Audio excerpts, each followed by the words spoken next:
Welcome into the Atlanta basketball party, your home for the best Hawks talk. It's local insight you can't get anywhere but here at Locked On.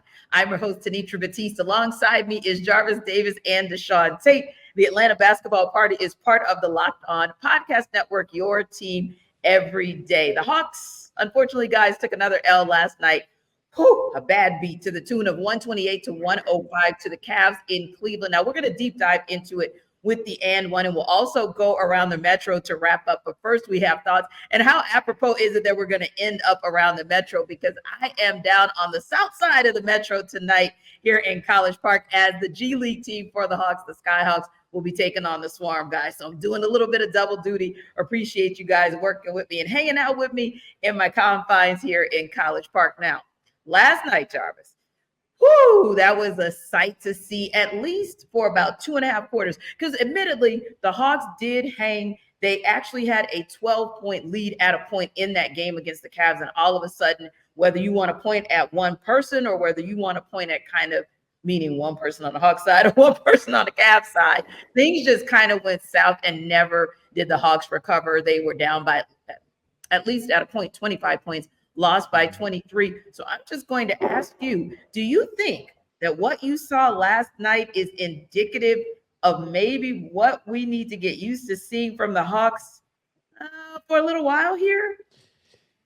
I mean, is Landry Fields picking up the phone and making phone calls to see who's available? Right. Hey, I need a wing defender, but so does 29 other teams in the NBA right now. So it's hard for me not to look at that because, to be honest with you, T, when that game started and they were walking out on that court, and I saw Evan Mobley and Jared Allen and and Donovan Mitchell and Darius Garland, I was like, how they gonna win this game?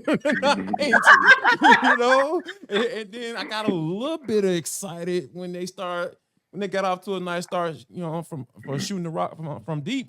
But like eventually that what I saw walk out on that court to start the game, that's what eventually took over. So it's gonna be really hard for them to make the necessary adjustments to not look like that. But, and if they do make the necessary adjustments, like how much are we really going to see them get that better in this time frame?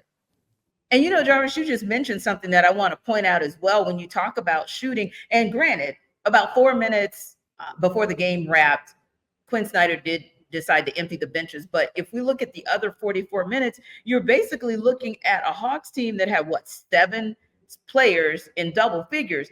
But the challenge is nobody got above 20 points. So really and truly, when you dig into those numbers, it's like, some individuals were more efficient than others. But ultimately speaking, I think that that's a huge piece that, you're still challenged with your scoring when it comes to guys like that, at least 2 nights in a row. And granted, I'll give them a little bit of deference because with the Celtics, you score 103 points based on the fact that you're coming off a back-to-back. But you did have a breather on Monday. And you would expect that they would have been able to kind of hang with the Cavs a little bit more from a scoring perspective. But, in this league, 105 ain't it, especially if you knew coming in that teams are going to be the same way as you. You had to win with an 18-point deficit for any shot at staying in the in-season tournament. Cavs needed to do some things in that same regard, and they did what they had to do. And so, it's one of those things where it's kind of a head scratcher, and you hope that it's not going to be this way. But it might be because, honestly, Deshaun, may seem like a dumb question, may seem like a dumb point, but this may be where we are for the foreseeable future because, as we know, anywhere from 3 to 6 weeks is where this team will be without one Jalen Johnson. And I'm going to be Captain Obvious. I'm going to ask the dumb question, but it's still valuable and vital based on what we saw last night. How important has Jaylen Johnson really become to this team through these first 17 games of this season, Deshaun? Ridiculously important, unbelievably important. What's happening before our eyes are things that, for me personally, I'm not sure that I've ever would have said. Forget about just in the first 3 years of his career as a Hawk or what have you, but to have the kind of responsibilities and stepping up to the plate. He's been that guy that we all thought coming into the year when we know that there was going to be no more John. on top of that, to add, fuel to the fire, not going to get someone of similar size or ideal position to be able to come in during free agency or what have you, but to hand Jaylen Johnson the keys, who looks like he was essentially still kind of bright-eyed, bushy-tailed a little bit, just need to maybe get some butterflies out, showed some flashes, but never really, to me, showed that he looked like he was going to be ready. Honestly, Onyeka Okongwu was probably the player that most people probably figured in that situation. Agreed. But you know what? Jaylen, he was a plug and play. He came in with his energy, and he looked fearless. And I thought that deer in the headlights aside, and once you got those butterflies out, it sounds crazy, but they're making a way, now that they have them. Now that they don't for these couple of weeks, it's going to be really hard-pressed to try and convince me that, it's going to be an easy fix. But that is why you have players like Sadique Bay, who has been really consistent, but hopefully they can hold on for the next couple of weeks. I would imagine it's going to be tough down the stretch, especially getting ready for, talking about struggles in the front court. You got Victor Wembanyama next of all names. Yeah, because players like Sadique Bay, you were relying on him to really give you something off the bench. And so now that you have to insert him into the starting lineup a little bit more, that's where it poses the challenge. Because if he's your bench player who can just come off and probably shoot a three at will and give you a little bit of perimeter defense, where are you going to get that from now, or at least in the next month? Because I don't think at this point you're probably going to see Landry Fields or that organization go out and find anybody. I think it's still a little bit too soon to have that conversation. But I tell you what, from what we have seen in these few games that Jalen's not been there, it definitely poses the possibility of that being maybe the first place Landry Fields has to go if he's starting to look out in the association to see where they can get help. Now, we're going to talk more about the Hawks in and one and kind of where do they go from here. But first, Jarvis is here to tell you guys about eBay Motors.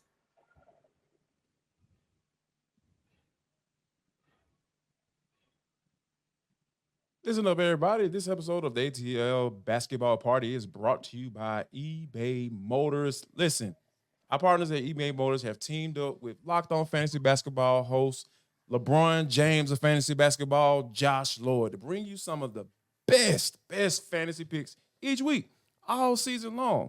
Whether you're prepping for a daily draft or scouting the waiver wire, every week we're going to provide you players that are guaranteed to fit on your roster. Like, for example, so let's check out to see who Josh has, because this is the type of stuff that you need to be paying attention to, because hey, we want you to win your fantasy league, and Josh Lloyd is going to help you do that. How about this? Sadique Bay. We just got through talking about him. With Jalen Johnson going down, he's been inserted into the starting lineup. So, this is a guy that you need to grab because he can shoot the rock. Might be a little sus on the defense, but we're talking about getting these fantasy points. That's where we at with it. So make sure you check out Sadique Bay, Josh Lloyd, LeBron James of himself. It's going to help you win your fantasy championship. And eBay Motors knows the championship team is about each player being the perfect fit. Also, guys, we're going to talk about perfect fit. How about this? With over 122 million parts for your ride or die, you can make sure your ride stays running smoothly, whether it be brake kits, LED headlights, whatever your baby needs, eBay Motors has it. And with the eBay Guarantee Fit, it's guaranteed to fit your ride the first time, every time, or your money back. Plus, at these prices, you're burning rubber, not cash. I'm telling you guys, when you get to a point where you're looking for that necessary part, hey, I'm actually in the market for a used transmission on my Dodge because I don't want to pay full price. You know where I'm going? I'm going to eBay Motors. I'm telling you, because I'm trying to keep my ride or die alive. I love my doggone Dodge Ram, so I ain't trying to trade that bad boy in. I want to keep my little payment and everything like that. So I'm going to go check out eBay Motors and make sure that I take care of my baby. So you keep your ride or die alive at ebaymotors.com. That's ebaymotors.com. eBay Guarantee Fit, only available to U.S. customers. Eligible items only. Exclusions apply.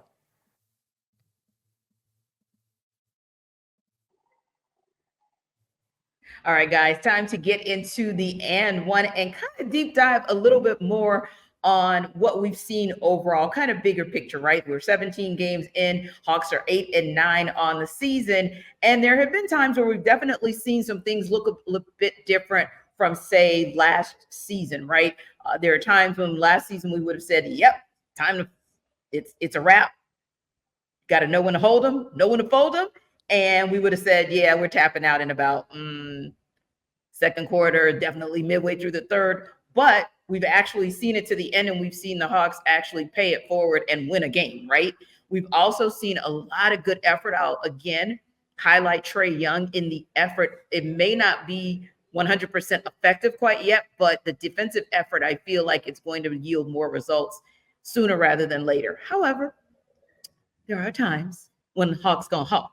And that's when we feel like, we get a little triggered, we get a little antsy, and we start to feel like, oh dear, are we going backwards? So my question to you is this, Jarvis: does this Hawks team feel or look any differently for you from how it looked last year? And I'm talking about particularly the Nate McMillan era, because obviously we know Quin came in the last 22 games, but for that Nate era, do you feel like you see more of the Hawks from last season? And if so, does that concern you or as a long-term issue? Or do you think it's just them still evolving into the Quin way of doing things? I think we're still evolving. That's what I have to go with, because I see some differences, and the one biggest difference I've seen, like, he's not playing. He hasn't played for the last 2 games, so that's why I feel like I was a little triggered last night. I was like, man, I'm talking about giving up easy baskets on the pick and roll, easy layups, dunks, and I'm just like, man, this is like the team that we saw last year. And currently, the Hawks right now are 8-9. The first 17 games of last year under Nate McMillan, they were 10-7. And the overall defensive rating, 116 last year. I think right now as a team, they're 118 through 17 games. I know it's a small snapshot, but it just kind of give you a picture as to, okay, this is where we are. That's why I feel like, this is Jalen Johnson is your second best defender, I believe, right behind Clint Capella. So when you lose that and you kind of replace him with a guy that hasn't been that great at defending from time to time, at least consistently, in Sadique Bay, like, it's going to be a drop off. And I think that's what we're experiencing right now is the drop off, and not necessarily devolving back into what they were, if that makes sense. So I think it's a constant evolution of getting to the whole Quin Snyder era and way of doing things. And I think that he's going to have to do his best coaching job, because, like you said, Landry Fields, I don't think he's going to be picking up the phone anytime soon. I don't believe. I haven't heard any of those reports. But so it's going to take a big-time coaching job from Quin Snyder to kind of get this thing back on track. And Deshaun, is the best coaching job something that includes considering maybe some guys that we don't talk about enough, because we don't see them enough, like an AJ Griffin? I mean, could he possibly be that guy? And don't get me wrong, we know we're not talking about him from the perimeter defense perspective, because he's probably not going to give you any more than Sadique Bay gives you, if not less. Let's just be honest about that. Worst on the team. Exactly. So that's not it. But if you're going to potentially get into games like last night, where we could talk about that being a shootout, right? And a shooter needing to at least have rhythm. If you look at AJ he had 15 minutes. Well, yeah, he was 0 of 8 from the field and 0 of 4 from 3. But if you're going into your second year, and a part of it might be mental, a part of it might be confidence, and a shooter needing to shoot, is that a possibility, giving him some more opportunity to at least give you the offense that you need, if you can't get anybody who can really offset the defense from deep or from the perimeter? Besides the fact that I totally agree with Jarvis on the defensive perspective of things, because if they're going to roll that out there, they might as well roll grandma out there. Outside of that particular piece. Oh, grandma.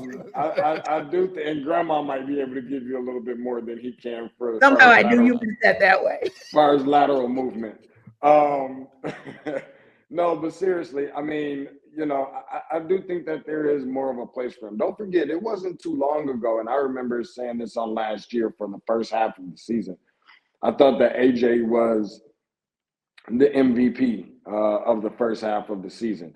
We didn't see the chemistry between DeJounte and Trae. It looks like Trae was stinking it up. A lot of fingers were pointing towards him based off of, what was going on with the head coach, and things just really weren't being put together. And it's like nobody wanted to step up and be that guy. Clint is just being Clint, and DeAndre is just being DeAndre, and everybody's just kind of going with the motion. With them, yeah. Well, there was a couple or maybe even a few moments on last year where AJ Griffin had not only, hit some big shots, but also hit some big game winners for this team as well. Mm-hmm. And I don't want to forget those things. So let's wake those things up too. And we're always, having a conversation coming into the season, according to head coach Quin Snyder. You hear. Okay. Football talk, ain't it? I was there. It was there. And Deshaun, people don't understand the reason that is so funny to Jarvis and I is because if there is one person on the Locked On Sports Atlanta podcast team that don't talk football, it's that dude right there. So, but anyway, as you were. No, but I do feel like if there was one person that does deserve some opportunity, it's him, because we've heard so many different conversations from Quin Snyder about coming into the season how they want to get more shots up from the perimeter. I don't think it's a question that he's one of the best pure shooters outside of probably Bogey on this team. Probably even more consistent from an efficiency standpoint than Trae. I don't think that'll surprise anybody either. So I think he can see the floor. And just as far as the original question as a whole, I think that there are some instances where it definitely has the same look to a degree, but it has a different feel to it with this particular team. So I think it's just a matter of just still continuing to do the things that you're doing, perfect the thing, continue doing the good things that you're doing, and perfecting those things, and just trying each and every single day, one step in the direction of improvement for the things that you're not great at. I'll be honest, some teams in the NBA, and I don't mean to get long-winded, some teams in the NBA that I think everybody's falling in love with, I think they've just peaked early. This is the Atlanta Hawks team that I don't even think has gotten halfway to that point yet, and they still look 500 decent in our eyes. So I think that the ceiling is still pretty high for this team if they can find a way to put it all together. But it just feels better. And I think the point that you're making is valid in that, yes, some of those numbers are similar. And I'm glad that Jarvis pointed them out, because we recognize 8-9, 10-7, that's one and the same. And like you said, 116 versus 118, as far as the defensive rating, one and the same. But even though the numbers may look the same, we know the eye test, Jarvis, oftentimes will tell us that it's different. And I know from what I've seen, and I know you guys know from what you've seen, that the eye test tells us that it's different, such that, Jarvis, I think we still need to kind of, when I say temper our expectations on the Quin Snyder effect, just give it a little bit more time. 22 games last year, 17 games this year. That is what, if my math is right, my math is mathing at 39. That's still not a half a season. It's still not a half a season. And if you take the preseason out, because not everybody played, if you take summer league out, not everybody played, technically he still has not had them for a half season. And of course, take out the playoffs, because you still have some parts that have changed from that time frame. So I agree with you, Jarvis. I think that tempering our expectations to let the Quin Snyder effect evolve is the best way to go. Absolutely. Because here's the thing. One thing that we know for a whole fact is that the players buy in, and specifically Trae Young has bought into the Quin Snyder for sure. So that's the big picture piece, right? So, and I think that matters almost as much as the coaching acumen, right? On the court. So I try to be patient. I'm going to be patient, because I'm going to temper my expectations, because I don't want to get my blood pressure up. You know how I am sometimes with this team, because I was watching the game against the Cavaliers, and I was like, oh my God, what is going on? But I had to kind of take a step back, go watch it again, kind of get another set of eyeballs on, like a different set of eyeballs on it. And I had to take my fan perspective out, and I'm just like, okay, all right, this is something that is a constant evolution, and it just sucks that Jaylen Johnson is going to be out for the next month, because that's what are you going to do? That's the big thing. And Deshaun, we got to wrap up real quick. You wanted to say something? I just think that in the most respectful way of senses of not having Jalen Johnson, I think that it is a good thing, because it is forcing this team to have to make decisions and figure out exactly who they were going to be and expected to be, not knowing that Jalen was going to step up and be in the role with the kind of contribution and production that he's bringing. It's forcing other people to have to step up, because you never know exactly who or what position you're going to be in, to where you may have to rely on that later on down the road.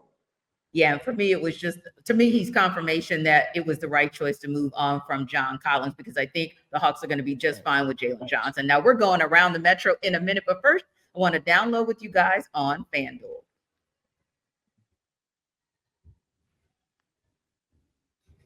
So when you think about where we are right now, the weather is getting colder and colder. Technically, the thermometer says that, or the thermostat says it's 47 degrees, but it's supposed to be a low of 29. Why is that important? Because you're going to probably be indoors, twiddling your thumbs, trying to figure out what to do with your time. You know what you need to do? You need to check out FanDuel, because the NFL offers the opportunity for you to at least keep yourself busy and maybe make a few dollars through FanDuel. Right now, new customers get $150 in bonus bets with any winning $5 money line bet. That's $150 if your team wins. Now, if you've been thinking about joining FanDuel, there's no better time to get in on the action, because not only is it something good for you to do while you're indoors, a way for you to make some quick cash, but it's also user-friendly. This app is very easy to use. There's a wide range of betting options, including spreads, player props, over-unders, and more. So visit FanDuel.com/lockedon and continue an amazing NFL season with making a little cash during the interim. Again, that's FanDuel.com/lockedon. FanDuel is the official partner of the NFL. All right, time to take you guys around the Metro. Now, unfortunately, the Hawks had to say, okay, bye to the in-season tournament, because they didn't get the 18-point win that they needed against the Cavs, and they didn't get a loss from the Celtics, who actually ended up blowing the heck out of the doors with a 27-point win last night. Anywho, now that we know the Hawks are not going to be there, Deshaun, are you A, still going to watch the in-season tournament, and are you B, relieved that the Hawks are out of it, because now we can just focus on the regular season? I'm definitely not relieved that they're not participating in it. I definitely wish that they were. And I'm still going to watch, probably not with the same interest that I would have been watching with had they been participating in it. But this is the closest thing to NBA playoff basketball that you're going to get until NBA playoff basketball. At least that's the feel that I get. So it's been good. It's a tournament. So you know how I feel about tournaments already. You know I'm all for it. I'm all about it. But I think it's going to be good. And then the Hawks can also kind of go back. This should give them something to be hungry about, something to kind of see after they tried it out. It's been the first time, but how can you go back to the drawing board now and try and, see if you can win this thing, not only next year, but try and get a head start. Look at it from glass half full. Try and get a head start on the rest of the season to try and make a run for when it matters most, which is what matters the most, the NBA playoffs. And Jarvis, their consolation prize for not making the in-season tournament is that they have to play the Nets and the Sixers. Now, granted, they at least had an overtime win against the Nets a couple nights ago, and they'll be playing the Nets at home, but they've got to go to Philly to take on the Sixers. So those are the two games that are going to be played on the 6th and 8th, respectively. But more importantly, Deshaun makes a great point about motivation, because we know that the Hawks, they felt like some type of way when they did not get into that bubble. When they didn't get into that bubble, they were hot. And you know what happened in the next season when they didn't get into the bubble. So Deshaun may be on to something, Jarvis. But how are you feeling about the fact that now the tournament's over? Are you going to watch? And are you thinking that, hey, good, lay that to rest, let's move along?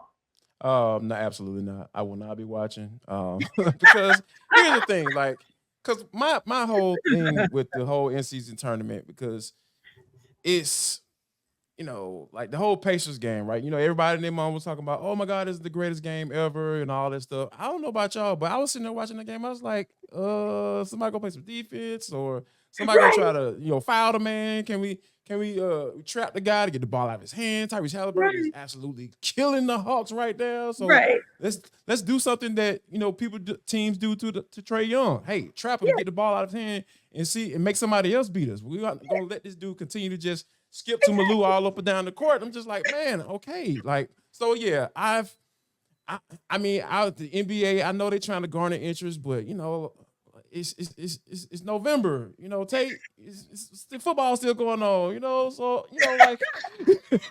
Well, you brought up football, Deshaun, so you can't be mad at Jarvis bringing up football now. Yeah, You it was your called fault. out You said Dan DQ. Quinn, bro. Exactly. You called out DQ's name, so you kind of brought that into the ethos. So, you know, I did. I'll take that one. Exactly. Take that L because you brought that L. But speaking of L's, we do not want the Hawks to take yet another one. We don't want them to have a third loss in a row, especially because they're going on this will be their fourth game of the 5-game road trip. And this is a winnable game in San Antonio for a couple of reasons. Number one, they get the day off tonight to reset, so they've got a little bit of a breather. Number two, you're going in with a 3-14 team, so you got that. And let's just be honest, other than Victor Wembanyama and maybe Devin Vassell, who's low-key been playing, had a decent season so far, really and truly, I feel like the Hawks should still be going in there and taking care of business. I believe, Deshaun, another thing that goes back to what Jarvis and you were saying in the last segment is this season, the Hawks are taking care of business against teams that they're supposed to. So I feel like they can do this and will do it tomorrow night. But what do you feel are the keys to a win against the Spurs for the Hawks? I think it's really going to be just, you know, with the Spurs being one of those teams that's one of the youngest in the NBA and one of the worst records in the NBA, you don't want to be the team that, you know, to take the L against one of those teams. You come out, you be prideful. You know that your experience matters. You use that wisdom against a team that doesn't have nearly as much. Victor Wembanyama is going to have all the hype. All the pressure's over there. The pressure shouldn't be on the Hawks in this situation. Sure, it's a road game, and they're going to be very well coached and all that, but you got to use your experience and put them in positions where you can make it really tough for some guys that are younger than you are and force them to kind of grow before your eyes, but don't let it be on your watch. Yeah, exactly. And what about you, Jarvis? We're looking at a game tomorrow night that is winnable, something that can get the Hawks back into the win column very, very quickly, get them to 500. What do you feel are the keys to the Hawks getting that win tomorrow? They're going to have to be able to figure out a way to shoot. They have to shoot the ball well, because we know once this offense gets going, everything else kind of follows, right? You know, you start seeing a little more active hands on defense. You start seeing guys trying to pick off passes and everything and get out and run and push the ball up the court, because, you know, with Jalen Johnson being out, that was one thing he was real big on. Grabbing that rebound, boom, coming down, putting the ball on the floor. Let's go. Let's push the ball up the outlet. Let's get it, you know, and that's what Quin Snyder wants to do. He wants to be able to push the ball up the court and hurl them bad boys up, because they were 35 of 100. It took 100 shots, you know, against the Cleveland Cavaliers. So, get those shots up, but let's see some more of them fall. And I think that, you know, a team that's used to losing like the San Antonio Spurs, they'll eventually crumble, you know, because as long as you don't give them hope, they'll fold just like they have been, you know, being one of the worst teams in the league. Indeed. And yeah, we'll definitely be watching with interest, because I think, Jarvis, you make an excellent point.